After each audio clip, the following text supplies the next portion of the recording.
In the verses presented in our previous video, you might have noticed how they primarily centered on the notion of governance, particularly in the Taoist context, which prompts us to ponder on this fundamental question.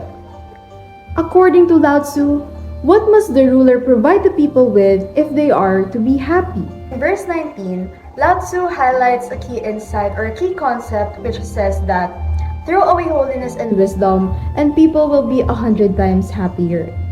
this implies that letting go of societal pressures, Embracing simplicity, and living in harmony with the natural flow of life are the true keys to true happiness. Basically, he holds holds the belief that allowing people to govern themselves could foster happiness and contentment. Additionally, in verse 80, Lao Tzu suggests that if a country is governed wisely, its inhabitants will be content. And this so-called wise governance entails establishing a society where the needs and the rights of the people are being upheld. This also necessitates putting the welfare of the people as the topmost priority and at the same time listening to and uplifting every member of the society. In such an environment, the citizens would feel valued, heard, and supported. Now, let's draw a modern parallel. We see countless OFWs leave the country in order to seek better opportunities abroad, which can be further proven by Kamandan and others' research article in 2022, wherein they found that all of their OFW respondents cited earning a higher salary as their motive for finding or seeking better prospects abroad. Lao Tzu would argue that with wise governance, the people wouldn't feel the need to leave. In fact, his principles emphasize governance prioritizing citizen well-being, ensuring that they find opportunities and happiness in their homeland.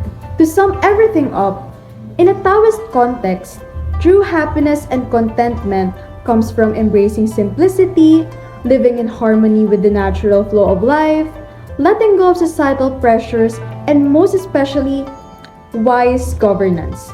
All of which are instrumental in fostering a flourishing society according to Lao Tzu. To what extent does Lao Tzu concern himself with individual happiness? Lao Tzu places a strong emphasis on living in accordance with the Tao, which is sometimes referred to as the natural way or the road of virtue. The Tao-Te Ching exhorts people to live in harmony with the natural order of things, to embrace simplicity and to develop virtues like prudence, humility, and compassion. People are taught to let go of desires, ego, and excessive ambition by following the Tao. It is believed that by doing this, individuals will be able to discover contentment and inner peace.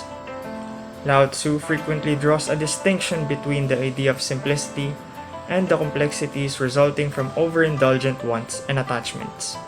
Accordingly, it is possible to understand Lao Tzu's teachings in the Tao-Te Ching as offering direction on how people can live in harmony with the Tao to attain a state of well-being and contentment.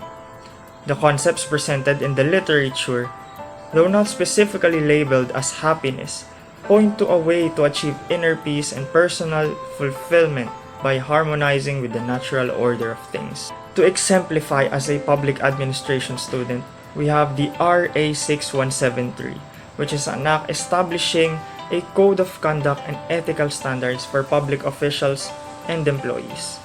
This entails the concept of simple living while also keeping the compassion to serve one's community. There is no need to overcomplicate things in life. When one is with the Tao, they shall surely reach the point of their life where they shall achieve individual happiness.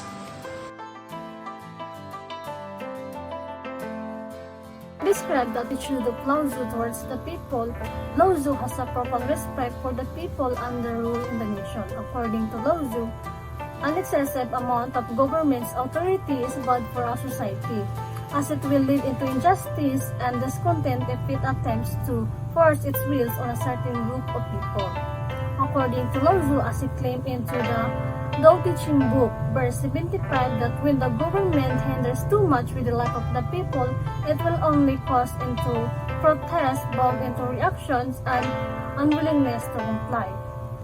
Lao Tzu wants us people to act without being concerned on one's own survival, to strive to stay alive and live our life properly so we cannot be obsessed by the fear of death.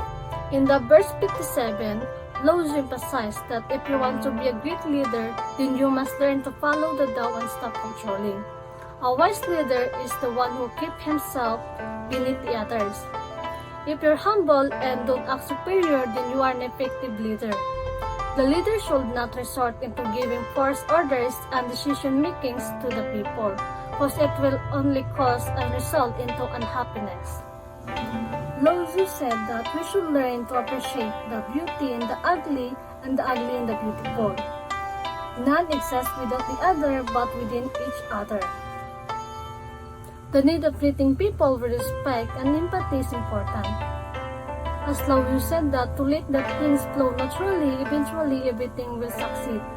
In the context of public administration, if we're going to relate on what Lao Tzu believes that if the leader will trust the people and let them do this naturally and willingly, that government will eventually succeed. Just like what Lao Tzu said that if the leader will trust the people will trust and follow all the commands of the master. But if the master will force and not trust the people will disobey and protest. It is indeed that to succeed in governing and to be effective leader, to help and trust each other is crucial. The importance of people and with them being trusted is crucial because they have a big impact in our society. The groundwork of Lao Tzu attitudes towards the people is rooted from the idea of living with harmony, the way things are, not how someone thinks it should be. Good and bad are in the hands of those who have power. They decide what is good for all and they decide what is bad for all. Lao Tzu understands that people are one of the most important in a nation, making the concept of humility as an essential focus on a good governance.